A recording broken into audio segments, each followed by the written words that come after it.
Bonjour, je m'appelle Tambani Nkomo et je suis le président du Ivoirian Business Council Zimbabwe.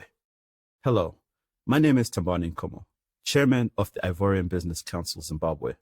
Today, we will discuss trade and investment opportunities that exist between the republics of Côte d'Ivoire and Zimbabwe. Founded in 2024, the Ivorian Business Council of Zimbabwe is a privately held company whose mission is to become the premier vehicle facilitating trade and investment opportunities between the republics of Côte d'Ivoire and Zimbabwe. Côte d'Ivoire, affectionately known as the Ivory Coast, is a West African nation with approximately 30 million people. According to IMF data, with a nominal GDP of roughly $87 billion, Côte d'Ivoire has quickly become the 9th biggest economy in Africa. Despite Côte d'Ivoire having one of the fastest growing economies in Africa, trade between Côte d'Ivoire and Zimbabwe has remained very low, at less than 200,000 annually over the last 6 years, according to Zimtrade statistics. The Ivorian Business Council supports African transcontinental trade and commends Zimbabwe for its continued efforts to develop a strategic dry port in Walvis Bay, Namibia. This investment in logistics and infrastructure will enhance the viability of Zimbabwe's trade prospects with not only Côte d'Ivoire, but the greater $735 billion ECOWAS market and beyond. Similarly, a commercial air route opportunity exists for the first player to connect passengers and cargo from Zimbabwe and Zambia to Abidjan and the surrounding ECOWAS region with a combined population of around 394 million people.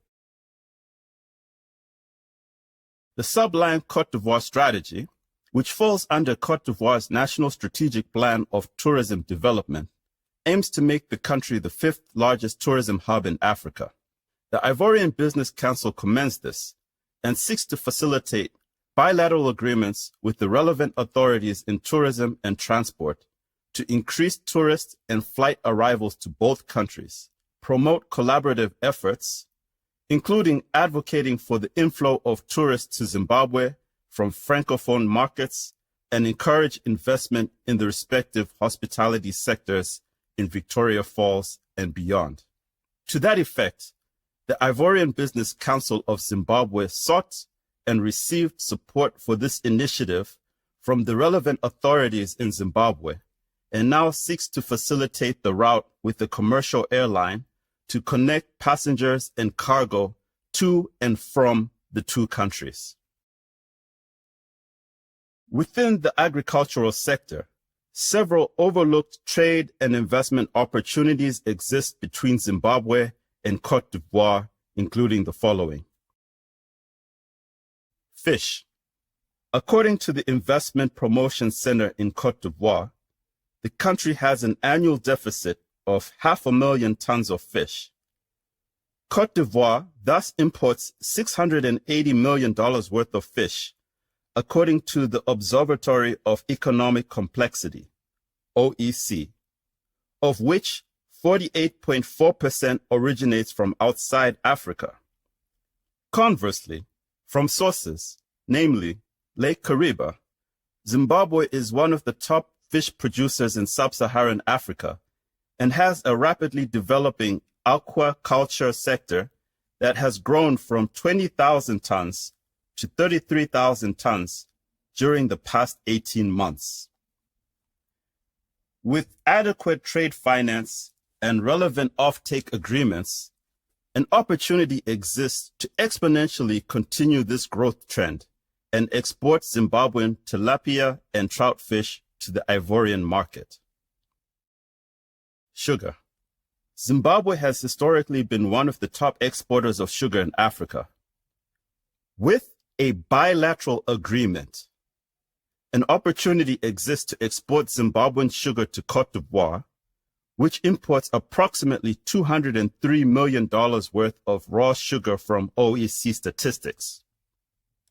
According to these same statistics, 99.6% of these raw sugar imports originate outside Africa.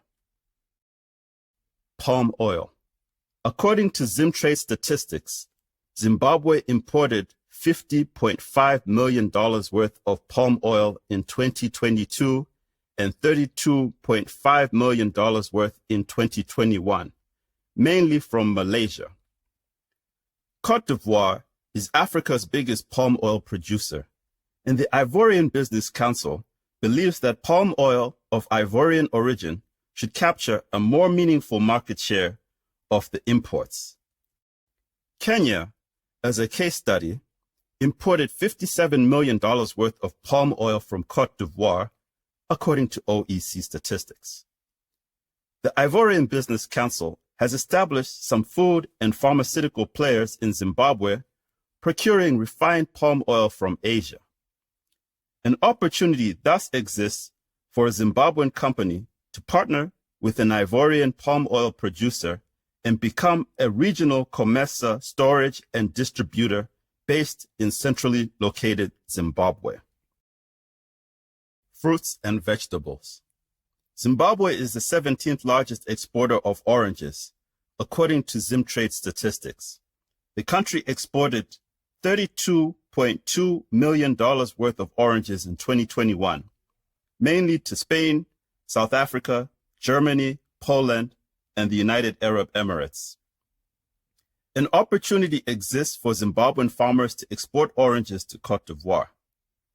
On the other hand, Côte d'Ivoire exports approximately 180,000 tons of mangoes.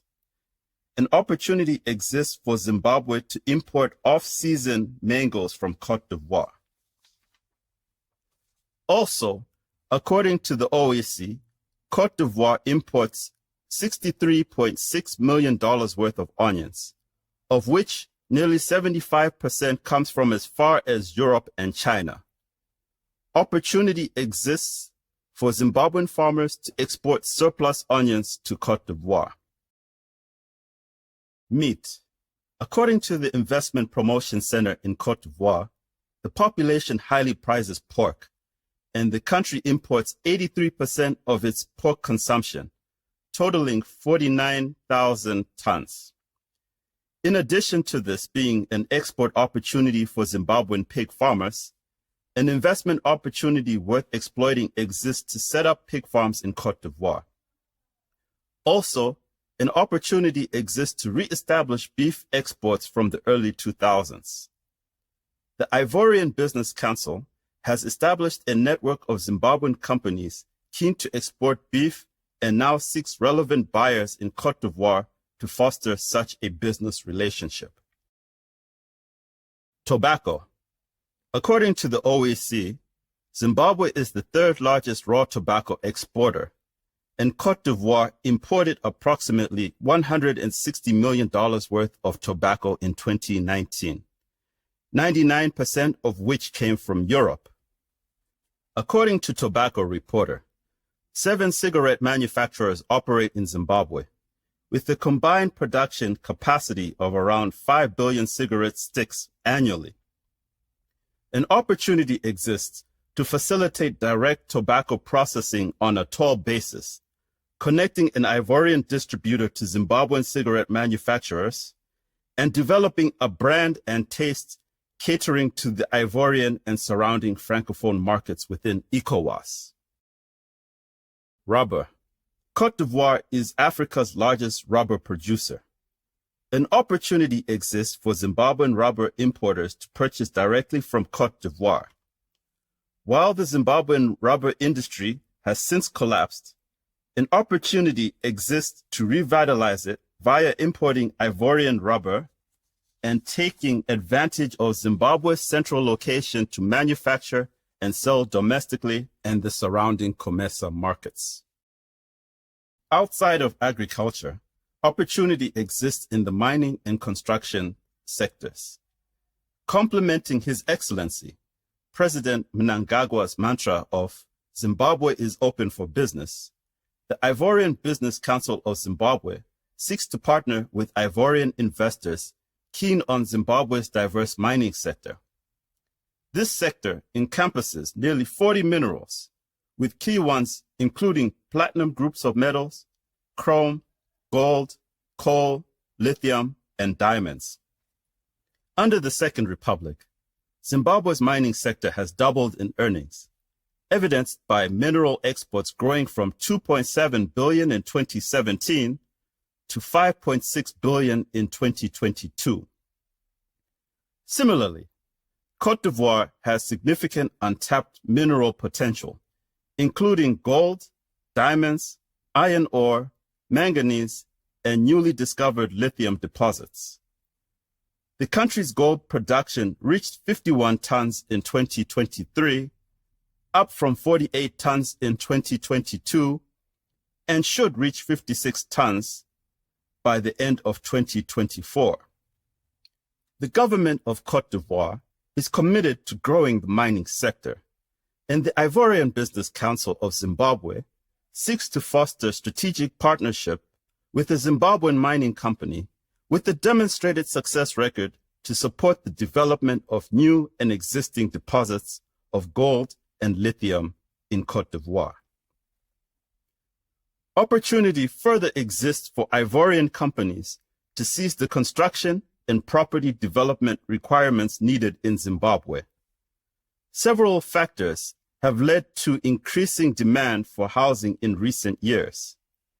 According to UN data, Zimbabwe's population should grow by 1.9 million, approximately 11.3%, from 2024 to 2030. Another is the ever-growing number of people moving to urban areas due to the availability of metropolitan jobs and opportunities. The growth in demand puts a strain on Zimbabwe's urban housing stock, and according to the Africa Housing Finance Yearbook, Zimbabwe is faced with an urban housing backlog of 2 million units as of January 2023, up by 33.3% from 1.5 million units in February 2022. Likewise, the opportunity exists for Zimbabwean exporters of building materials to support the rapidly growing Abidjan, Côte d'Ivoire, which, according to the United Nations Department of Economic and Social Affairs, is one of the top 10 fastest growing cities in the world. Specifically, Zimbabwe is the world's 7th largest exporter of granite and hosts one of the largest manufacturers and exporters of tiles in Southern Africa. An opportunity exists to export black granite and tiles of Zimbabwean origin to Côte d'Ivoire. The two countries have great potential for trade. However, a critical challenge is the aspect of logistics. Nevertheless, the Ivorian Business Council of Zimbabwe remains ambitious and aims to grow trade and investment between the two countries by 100-fold within the next 5 years. We plan to accomplish this goal by fostering strategic partnerships in logistics, tourism, agriculture, mining, construction, finance, and education. Furthermore, the Ivorian Business Council supports establishing a consulate post with jurisdiction over the Republic of Zimbabwe to enhance bilateral trade, investment, education, and cultural exchange relations to increase diplomacy and development assistance. Moreover, establishing the consulate will reduce trade barriers and assist and protect Ivorian citizens, Ivorian companies, and their respective interests in Zimbabwe, which will be the epitome of the Ivorian Business Council's charter. Côte d'Ivoire and Zimbabwe represent potential for unprecedented development in our modern-day century. The two countries have the vibrancy, talent, knowledge, and ingenuity to achieve greater propensity and stability. Together, we can unite this powerful potential into an arc of peace, prosperity, and bilateral cooperation.